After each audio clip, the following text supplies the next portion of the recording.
So my name is Philippe Dintrans. I'm the Chief Digital Officer for Banking Financial Services at Cognizant, and I'm also responsible for consulting business globally at Cognizant for financial services. Yeah, I think that the key points are pretty simple. I mean, first, we found through the research that there are like 8 types of money that people experience. And we believe that those 8 types of money are extremely important for banks and financial institutions to understand in order to be defining the right digital products and services to really cater to the needs that customers have. And ultimately through that research that we saw that there's just a need to align the strategies to those types of money to ensure that the types of customer experiences, the types of analytics, and the types of education that's also required to really kind of make people feel better about money is aligned through those 8 types of money. So there are a lot of industry trends that we're looking at. Clearly there's a lot of work around robotics process automation, chatbots technology, doing everything from a voice perspective.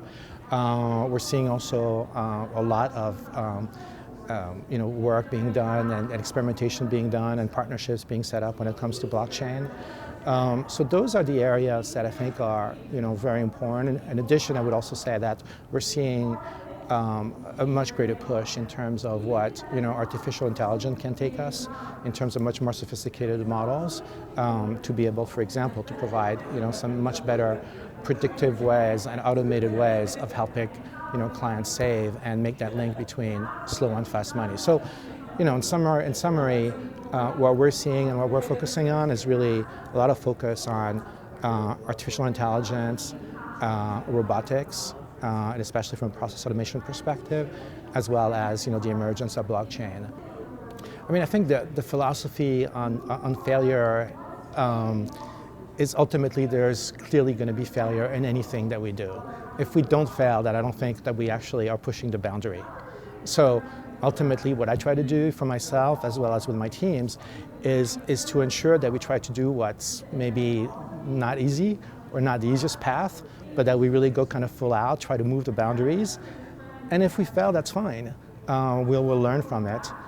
We clearly have, and this is also when we work with our clients and we actually try to define new products and services, we try to kind of really learn fast from the responses from clients, the challenges that we may see. They may actually be ideas that we thought were the right ones, which ultimately are not the right ones.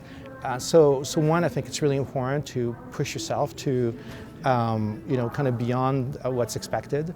You may fail along the way, but that's kind of part of the game, and I think everybody will learn a lot more that way. Money20 is kind of a great place to come to.